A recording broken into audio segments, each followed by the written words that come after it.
Morning. সকালবেলা বেরিয়ে পড়ছি আমরা দুজন একটুখানি মহালয়ার জন্য নদীর ধারে একটু ঘুরছেন, তাহলে চলুন।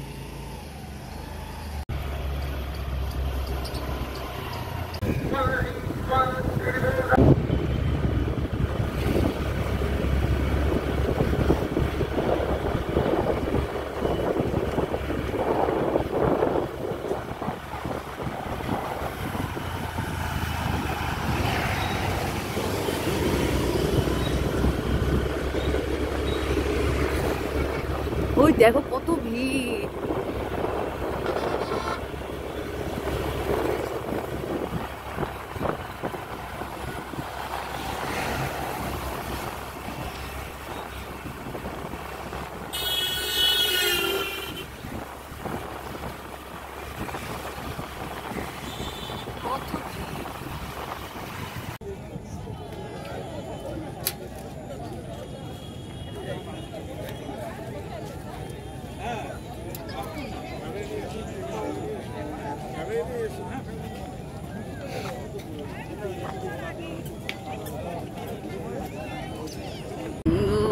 জায়গাগুলো এইটা নতুন তৈরি হয়েছে নাকি গো?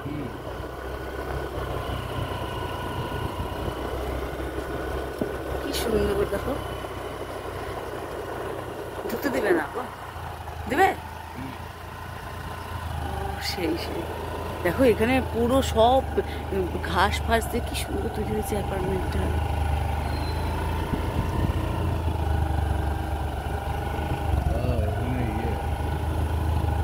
গার্ড আছে, ঢুকতে দেবে না। দেখো ওই যে আছে পুরো লাইটের জন্য তৈরি হয়েছে, এখনো লোক আসে নাই। লোক আসেনি না।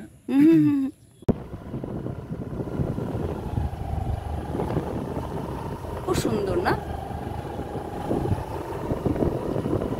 হাঁটার জন্য দেখো কত জায়গা আছে না? মানুষ এখানে হাঁটলে মন খুলে হাঁটে।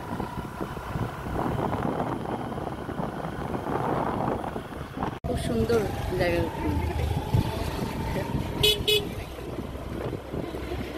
এখন এসেছি চা খেতে। চা দাঁড়ান দেখাই আমরা কোথায় চা খাই। প্রত্যেক বছর মহালয়াতে এখানে চা খাই, তারপরে বাড়ি যাই।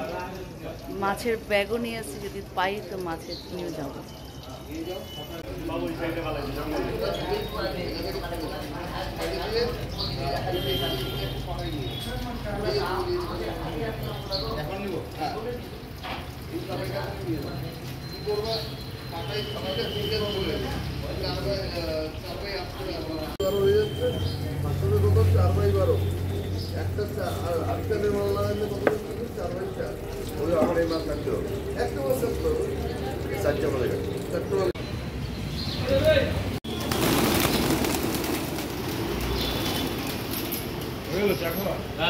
আমাদের চা খাওয়া পর্ব শেষ।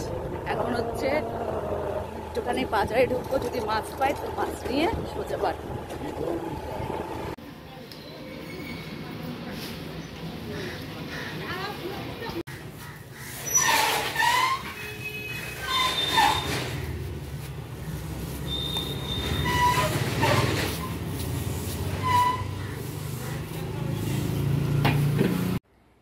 এই ভিডিওটা এখানে এন্ড করব। বাজারে গিয়েছিলাম, কিন্তু বাজারে গিয়ে দেখলাম মাছ উঠেই নেই। মাংস উঠেছে, কাল রবিবার দিন মাংস খেয়েছি, তো আজকে আর মাংস খাওয়ার ইচ্ছা নেই। আর দেবেন এখন এই পুজো পার্বণের দিনে মাংস মানে সব জায়গায় আইটেম হচ্ছে মাংস, ওই জন্য মাংস খেতে ইচ্ছা করে না, খালি গলা না কি বিচ্ছি লাগছে। আর এখন গিয়ে তাড়াতাড়ি করে ঘরের কাজ করব। আমার মোটামুটি সব ঘর পরিষ্কার হয়েছে, আর এখন না পুরো ঘরটা পরিষ্কার করতে এখন বেশ টাইম লাগে। মানে একদিনে একটা ঘর করে উঠতে পারি না, কারণ কি রান্না বান্নাও থাকে। 11টার মধ্যে মনে করে রান্নাটা রেডি করে রাখতে হয়, কখন চলে আসে। খাওয়াটা রেডি করে রাখো, তারপরে যখন খুশি আসবে আসুক, খেয়ে আবার মনে করেন চলে যাবে দুপুরবেলার দিকে। তো এই হচ্ছে আমার বাড়ির রুটিন। প্রচণ্ড কাজের চাপ পড়েছে, এখন কদিন ধরে রান্নার ভিডিও দিতে পারছি না। আজকে ইচ্ছে আছে, দেখি দিব। আর কি বলে কি জানো, আমার একটা ভালো জিনিস হয়েছে জানেন তো, কালকে দেখাবো, আজকে দেখায় লাভ নাই, এখন অনেক ক্লান্ত লাগছে। আর মাছ টাছ কাটা আছে তো, আজকে অনেক কাজ আছে। তাহলে কি আজকের মতো এখানে ভিডিও এন্ড করছি। টাটা, বাই বাই, আবার নেক্সট দেখা হবে।